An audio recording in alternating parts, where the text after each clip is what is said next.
연합뉴스 7월 30일 윤석열 예비후보자와의 인터뷰 내용을 보면서 윤석열의 이념과 정체성을 읽어보기로 합시다. 연합뉴스는 7월 30일로 되어 있지만 이 취재 그리고 이 인터뷰는 7월 29일에 행해진 것입니다.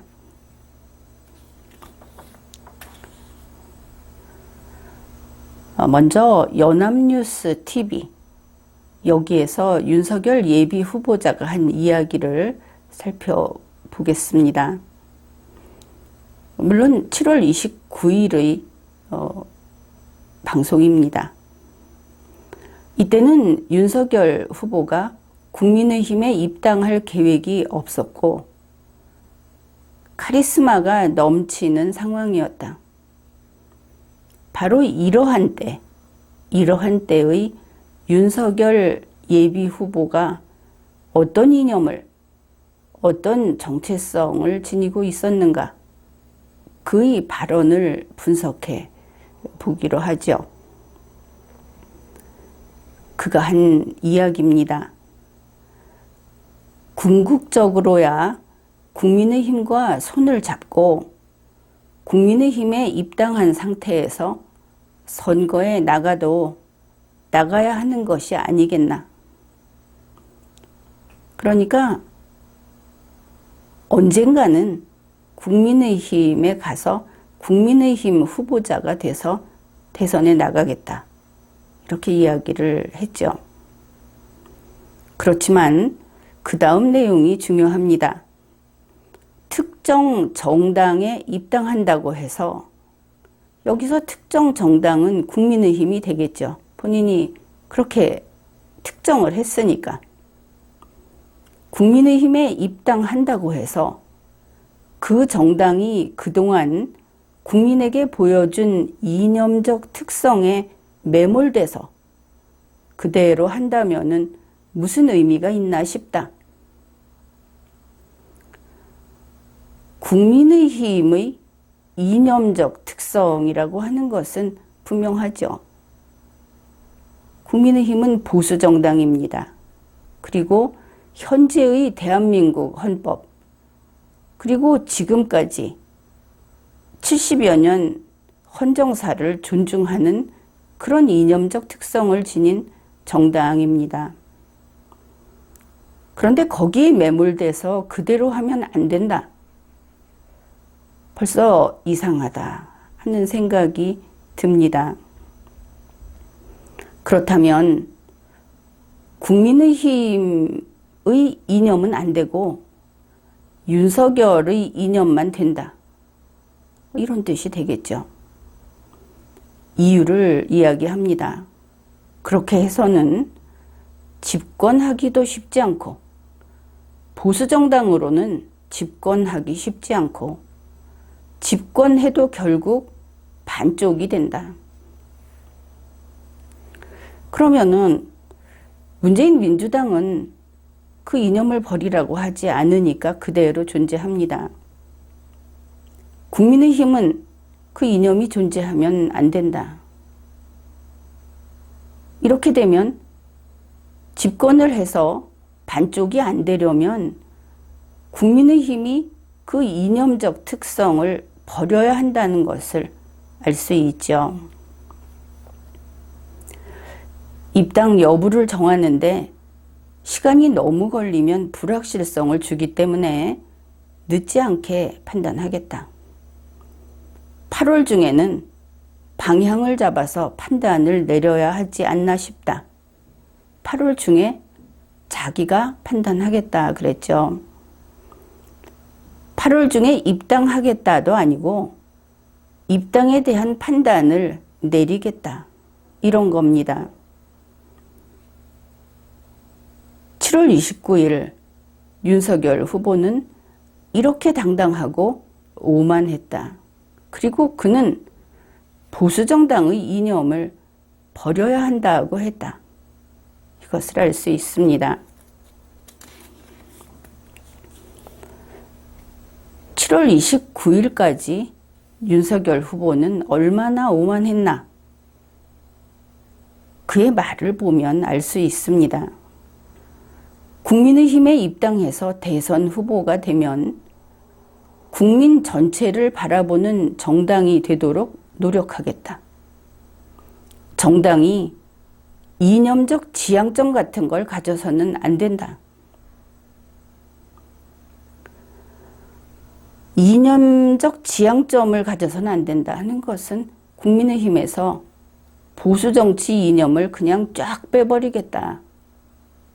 그런 뜻이겠죠. 국민의힘을 국민 전체를 바라보는 정당으로 만들겠다. 이것이 국민을 위하는이 아니고 이념을 가지면 안 된다고 했기 때문에 우리나라 전체가 단일한 이념을 가져야 한다. 보수 이념은 안 된다. 그러면 보수 정당을 없애는 그러한 당 변혁을 하겠다. 이런 뜻이 되겠죠. 그런데 이 사람이 무엇에 취해서 이런 소리를 했는가? 국민의힘에 입당하면 고작 당원이 되는 겁니다. 대선 후보가 된다고 해도 국민의힘의 정당 추천 후보가 되는 것이죠. 당 대표가 되는 것은 아니다. 그런데 윤석열 후보가 입당이 무엇인가를 정의를 내립니다. 첫째, 바깥에 있다가 국민의힘 후보가 정해지고 나면 그때 야권 단일화 경선을 해서 승리하면 입당해서 출마하는 것. 그런데 입당이라는 말을 쓴다면 이것은 반칙이죠. 둘째, 경선 중간에 들어가는 법. 이건 예의도 아니고 말도 아닙니다. 셋째, 경선 시작할 때 가는 방법. 이런 게 있다. 내가 당을 만들 생각은 없다. 창당은 안 한다. 이랬습니다. 그런데 세 번째 경우도 이것도 안 되는 것이죠. 국민의힘이라는 그 당을 만들고 지켜온 사람들은 어째서 이렇게 무시를 하는 겁니까?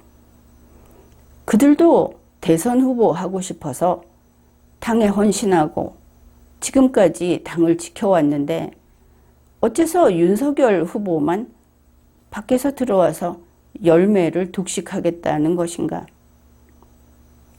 미안함도 망설임도 없는 이런 오만한 태도를 볼 수 있습니다. 윤석열 예비 후보자가 7월 29일 한 이야기입니다. 그가 카리스마 넘치던 때의 주장이다. 이것을 기억해 두어야 합니다. 누구에게 보복한다는 것은 있을 수 없는 얘기다. 안 하는 것이 아니고 있을 수 없다고 했습니다. 이것은 문재인 씨에게 하는 이야기라고 볼 수 있겠죠. 보복 안 한다. 아니, 보복 못 한다. 이것은 약속이라고 할 수 있습니다. 그것도 확실한 약속이라고 할 수 있죠. 그러면 어째서 그런가 하는 설명도 했습니다. 문재인 정부는 그 출범 자체가 적폐청산이라고 하면서 정권을 잡았다. 미래에 뭘 하겠다 이게 아니었다. 그러니까 문재인 정부는 적폐청산이라고 하는 거 원래 그거 하기로 했다. 적폐청산의 당위성을 이야기하고 있죠. 구악을 과거의 악을 이렇게 되겠죠. 구악을 일소한다는 게 정부 탄생의 목적이었고 거기에 국민이 도장을 찍어준 것이다. 그러니까 적폐청산은 할 일 한 것이다. 잘못이 아니다. 따라서 윤석열 후보는 이러한 문재인에게 보복 못한다. 하면 안 된다. 이렇게 이야기를 합니다. 그렇게 보면 이 뒷부분은 국민의힘이라든지 혹은 국민들에게 하는 이야기처럼 들리죠. 문재인 민주당 정권의 정당성은 이 적폐청산이 국민의 명령이었기 때문에 그래서 정당하다. 그들에게 보복하든지 그들을 벌하면 안 된다. 이렇게 말을 한 겁니다. 보수 대중은 펄쩍 뛸 이야기라고 하겠죠.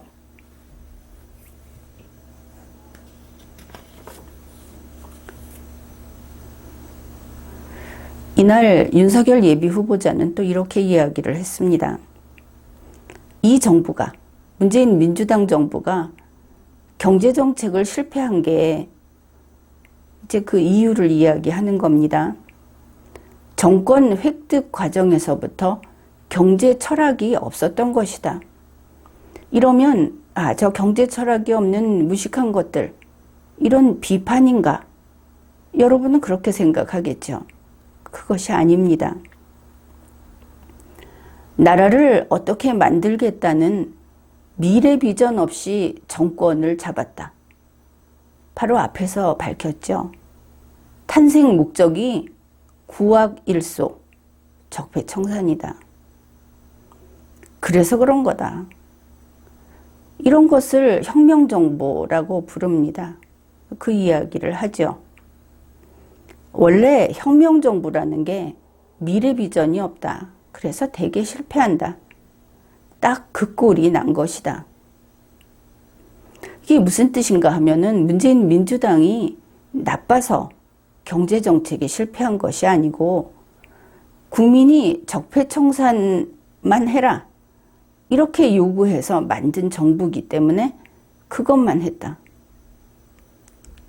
문재인 민주당이 이렇게 실패한 것은 두 낫, 안 한 게 아니고 캔낫이다. 못한 것이다. 그들의 죄가 아니다. 그 다음에 자기 이야기를 하죠. 나도 일선에서, 그러니까 중앙지검에서 수사를 했지만 그걸 적폐라고 하지는 않았다. 적폐 수사를 말하는 겁니다. 적폐 수사. 그것을 이건 법치주의의 회복이다. 헌법 질서의 회복이다. 이러면서 했다. 우리 국민들은 적폐 수사라고 하는 것을 윤석열 후보는 법치주의의 회복, 헌법 질서의 회복이라고 말하고 있습니다. 자기가 문재인 민주당 정권 속에서 한 몸으로 한 일이죠. 그렇다면 문재인 민주당 정권이 헌법 질서를 회복한 것이다. 그게 나쁜 게 아니다. 이렇게 됩니다.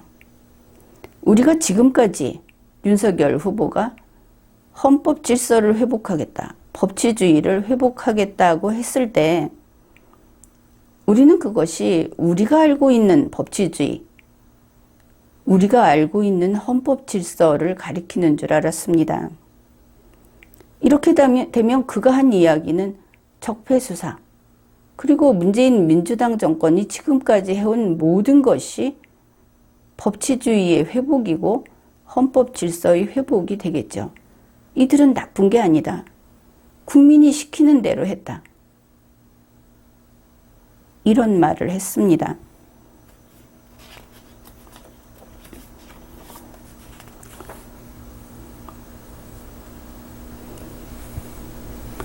그리고 이제 집권을 하면 사람을 어떻게 쓰겠는가, 인사는 어떻게 할 것인가 하고 물으니까 청와대 규모를 줄이겠다.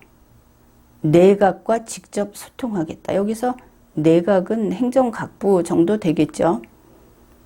장관들에게 인사권을 많이 위임하겠다. 그러면은 대한민국 헌법과 법률이 정한 대로 하면 자기가 많이 위임할 수 없죠. 법대로 하면 되니까. 그렇지만 그는 자기가 많이 위임하겠다고 했으니까 자기 뜻대로 이렇게 하겠다고 한 겁니다. 중앙정부의 권한을 줄이고, 중앙정부 같은 것은 없죠. 대한민국에는 정부가 하나밖에 없습니다. 그런데 정부 권한을 줄이겠답니다. 대통령이 된 윤석열 씨는 자기 뜻대로 헌법과 법률에 따르면 줄일 수 없겠죠. 권한과 예산을 지방에 나눠 실질적인 지방자치가 이루어지게 하겠다.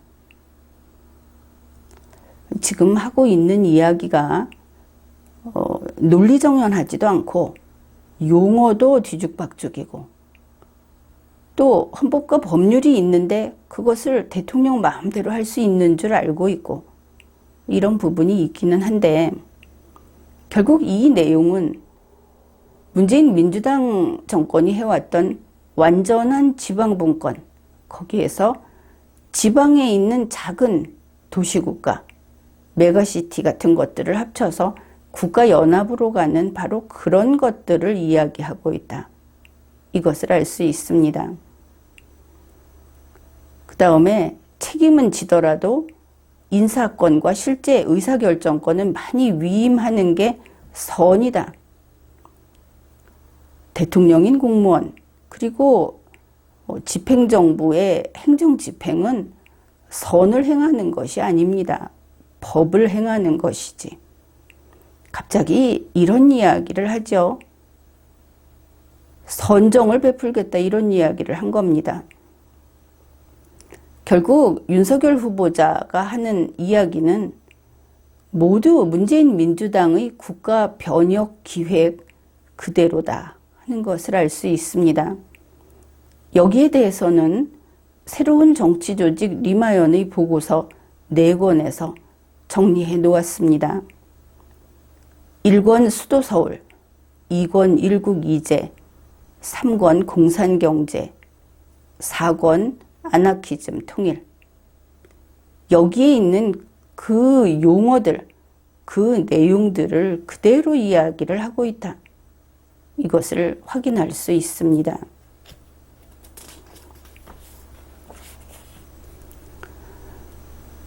김정은 북한 국무위원장을 만날 것인가?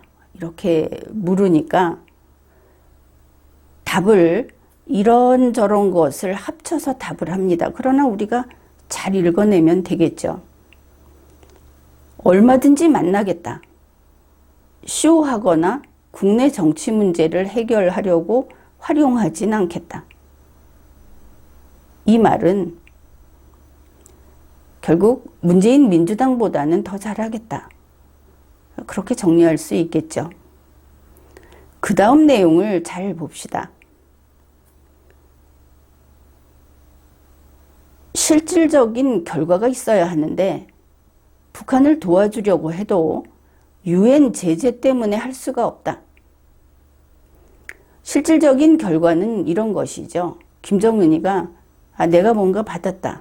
내가 이익이다. 북측에 이익을 줘야 한다. 이런 겁니다. 그런데 북한을 도와주고 싶은데 유엔 제재 때문에 못 돕는다. 이거 문재인 씨나 소위 친북, 극좌 그런 사람들이 하는 이야기죠.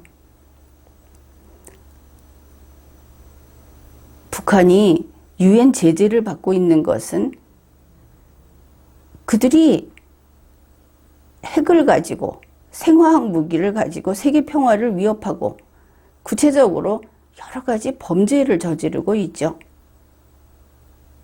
그렇기 때문에 유엔 제재를 받게 된 것입니다.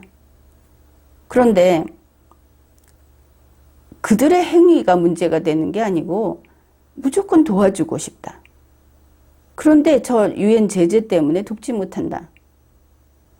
그러면 유엔 제재를 받는 북이 제재를 받지 않을 수 있는 행위를 하도록, 그들이 변하도록 하는 것이 아니고 유엔 제재를 하는 유엔이 나쁘고 북을 돕고 싶다 하는 이야기를 하는 것은 완전히 잘못된 이야기죠. 그 다음 내용도 그렇습니다. 남북관계 진전을 위해서는 북한 비핵화가 진전되도록 해야 한다. 이게 이상하지 않습니까? 앞뒤가 바뀐 겁니다. 이것은 우리가 남북관계 진전을 원하는 겁니까? 북한 비핵화를 원하는 겁니까? 북한 비핵화가 돼야 남북관계에도 진전할 수 있다. 순서가 이런 것이죠. 어째서 북한을 도와주는 게 지상 목표고 남북관계 진전이 더 앞에 나가느냐.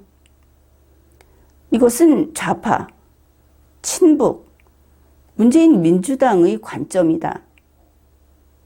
한치도 어긋나지 않는 그런 관점이다 하는 것을 알 수 있습니다. 여기에서 더 나갑니다. 중국도 도움을 주게 하면, 중국이 북을 돕게 하면 교류를 확대할 수 있지 않겠느냐. 북을 위해서 중국도 동원을 하려고 한다.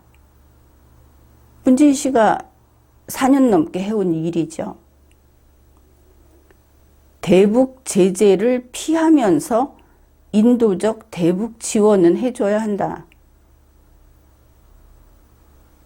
지금 북측을 먹여 살리는 것은 전부 인도적이라고 부르고 있습니다. 북에 무언가를 줄 때는. 근데 그것을 하기 위해서 대북 제재를 피해야 한다. 지금 몰래 북측하고 거래하고 있죠. 거래라기보다 일방적으로 무엇인가 보내주고 있죠. 우리 국민은 접종 못하는 백신도 보내주고 있다고 하지 않습니까? 지금 그런 이야기를 하고 있습니다. 그러면서 이렇게 북한 우선 이렇게 하는 게 헌법상의 요구다. 우리는 기가 막히는 것이죠. 무슨 헌법이 그런 이야기를 했느냐. 북측은 재수복해야 되는 지금 빼앗겨 있는 우리 땅인데 거기서 꺼내든 것이 이겁니다. 북한 주민은 대한민국 국민이기 때문이다. 그래서 민사소송 해가지고 여기에 있는 유산은 상속은 북측에 보내주게 하고 또 그쪽에 무슨 저작권 해가지고 우리가 그 돈 보내주게 하고 이거 문재인 민주당 정권에서 하는 일들이죠. 그쪽 사람들이 북한 주민이 대한민국 국민인데 우리 국민을 쏴 죽인 것도 바로 북한 주민입니다. 그럴 때는 명령을 받아서 한 것이고 우리는 무조건 그들을 먹여 살려야 하고 이것은 완전히 삐뚤어진 그런 국민관, 국가관을 가지고 있는 것이죠. 이거 아닙니다. 그들이 대한민국 국민이라는 것은 지금 당장 그렇다는 게 아니죠. 그렇다면 북측에 있는 주민들은 의무는 없고 권리만 있게 되는 잘못된 결과가 되지 않습니까? 그래서 이렇게 해주려면 북한에도 양은 냄비 공장이 아니라 첨단 산업을 유치하게 해서 생산성을 높여야 한다. 이거 무슨 소리를 하고 있는 거냐. 윤석열 씨는 김정은이의 그 특별 대사냐, 평양 주민이냐, 이거 무슨 정신이 나간 소리냐. 아무튼 이런 이야기를 했습니다. 내용은 내가 문재인 씨보다, 문재인 민주당보다 더 잘하겠다. 북한에게. 이렇게 되죠. 이 사람이 국민의힘에 들어가서 앞에서 이야기했듯이 이념을 버리고 당을 바꾸면 문재인 민주당보다 북한에 더 잘하는 당을 만들겠다는 뜻이 되지 않겠습니까?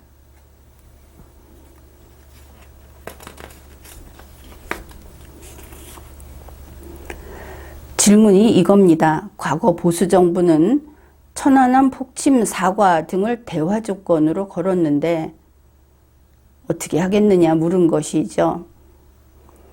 이런 질문을 하는 기자도 정신 똑바로 차려야 하는 겁니다. 아니, 북측이 우리와 대화를 갈망하고 있는 평화주의자인데 이쪽에서 우리하고 대화하고 싶으면 사과해라. 이렇게 요구한 겁니까? 이런 질문을 할 수 있는 겁니까?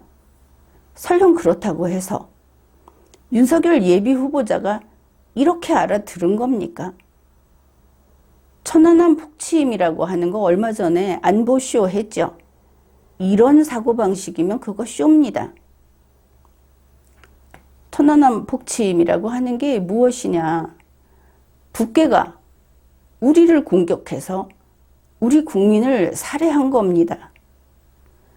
이거 그 당시에 바로 보복하고 쳐들어가도 부족할 그런 일인데 그거 사과 정도 해라 하는데 그게 안 된다? 이 질문을 하는 사람이나 이런 대답을 하는 사람이나 이게 대한민국 국민이냐? 그런 생각을 하게 됩니다. 윤석열 예비 후보자 말이 이렇습니다. 이거 한일 관계와 같은 문제다. 일단 시작부터 여기까지 딱 들으면 더 이상 나불거리지 말아라 소리가 절로 나오죠. 북괴하고 관계가 어떻게 한일 관계하고 같습니까? 그의 이야기는 이렇습니다. 독도나 위안부 문제를 이유로 이러면 올림픽 못한다는 식은 안 된다. 협력해 나가면 뚫린다고 본다. 이 사람들이 참 그 마음에 안 드는 것이 이렇게 한일 관계를 이야기합니다. 올림픽. 그렇다면 이렇게 이야기할 수 있죠. 지금 질문은 천안함 폭침 사과를 대화 조건으로 과거에 걸었던 일, 그걸 나무라면서 이 이야기를 했다는 겁니다. 협력을 하라. 우리 국민을 살해한 그들하고 협력을 해라. 적하고. 이 사람 뭐 하는 사람이냐? 그렇죠. 교과서, 위안부, 강제징용, 독도 문제는 싸우더라도 기업인이나 의원끼리는 교류해야 관계가 진전된다. 이거 무시무시한 이야기입니다. 앞에 일본 이야기를 하는데 지금 질문은 북한입니다. 북한하고 어떻게 대화할 것인가? 일본하고 이렇게 싸우더라도 기업인이나 의원끼리는 교류를 하듯이 그래야 한다. 북괴하고 우리 국민을 공격해서 살해를 하더라도 기업인이나 의원끼리는 교류해야 한다. 바로 이 말인 것이죠. 여기에서 뭐가 생각납니까? 이 사람들은 그냥 우리가 생각하는 사업을 잘해야 된다. 이런 이야기를 하는 사람들이 아닌 것이죠. 북괴하고 무슨 기업인이 드나듭니까? 결국 한일 관계처럼 해야 한다고 했는데 남북 국회 회담하자. 남북 국회를 열자. 민간에서 통일 협의를 하자. 그래서 이것을 위아래 합쳐서 연방제 통일을 하자. 그 이야기에 딱 맞아 들어가죠. 통일부에서 교재로 내놓고 있는 거 보면은 이게 일치합니다. 여기에 중국 이야기도 합니다. 우리와 중국도 마찬가지다. 우리와 중국은 미국보다 더 가깝게 협력해야 할 것도 있고, 이제 사람들은 그럴 겁니다. 그럴 일도 있지 않느냐. 미국보다 더 가깝게 협력할 게 뭐가 있습니까? 무역을 하는 것은 미국보다 가까울 필요는 없는 것이죠. 똑같으면 되죠. 세계 모든 나라가 똑같으면 되니까. 그런데 중국이 미국보다 더 가깝게 협력을 해야 한다. 협력이라. 미세먼지 보내는 거 그건 협력이 아니죠. 그들에게 따져야 할 문제입니다. 그런데 이게 뒷부분을 보면 더 분명해집니다. 중국하고 미국을 의식해서, 일본을 의식해서 더 신중해야 할 것도 있다. 미국과 일본을 의식해서 소곤소곤하고 중국하고 잘 지내더라도 신중해야 할 것도 있다. 이러면 앞뒤가 상응하게 되면 이거 친중이네. 이렇게 보이죠. 어떻든 윤석열 예비 후보자는 이런 심적 상태라는 것인가. 우리가 당혹스러운 겁니다. 이 사람 보수라고 하지 않았습니까? 보수 쪽에 있는 그런 논객들도 이 사람은 보수다. 내가 과거에 알고 있다. 이랬는데 머리가 다르지 않습니까? 이렇게 이거 안 되면 교역이고 뭐고 안 된다는 식의 접근은 국가 간 관계에서는 굉장히 위험하다. 왜 중국하고 북한에서만 위험한 것일까? 미국하고 일본한테는 별짓을 다 하면서. 이거는 잘 몰라서 한다기보다도 머리가 그렇게 돼 있는 겁니다. 이러한 윤석열 예비 후보자는 일단 세계 자유진영의 반대편, 그쪽에 서 있고 국가 정체성이 불분명하다. 이렇게 평가를 하겠습니다. 이렇게 해서 7월 29일 아직은 기세등등한 자기가 이 시대의 영웅이라고 생각을 하는 그런 윤석열 후보는 그의 이념과 정체성은 이렇게 좌와 우로 나눠놨을 때, 중간선이라고 했을 때 좌를 벗어난 적이 없습니다. 우리 국민들은, 그를 지지하는 대중들은 그가 최소한 중도다 이렇게 이야기를 하죠. 그런데 지금 내용이 어떻습니까? 우리가 중도다 하고 바라봤더니 그는 설령 중도라고 합시다. 중도인 채 한다고 합시다. 여기에서 출발해서 곧바로 문재인에게 갑니다. 좌의 코어, 핵심까지 가고 그 다음에 이것을 비판하면서 여기를 출발해서 찔끔 가다가 도착을 합니다. 그러면서 이야기하는 것이죠. 문재인보다 더 잘할 수 있어. 여기가 어딥니까? 좌의 땅이죠. 그는 계속 이런 식으로 하고 있습니다. 좌를 벗어난 적이 없습니다. 대중들에게 그는 중앙에 있다고 이야기를 했습니다. 그리고 7월 30일 현재 윤석열 후보는 이제 보수 우파에 살짝 걸쳐서 몸이 우파 쪽에 와 있습니다. 국민의힘 입당으로. 그러나 그는 여전히 몸만 여기에 살짝 거쳐 있을 뿐이지 중앙에서 출발해서 좌로 가서 역시 좌에서 머무는 그런 모습을 보이고 있다.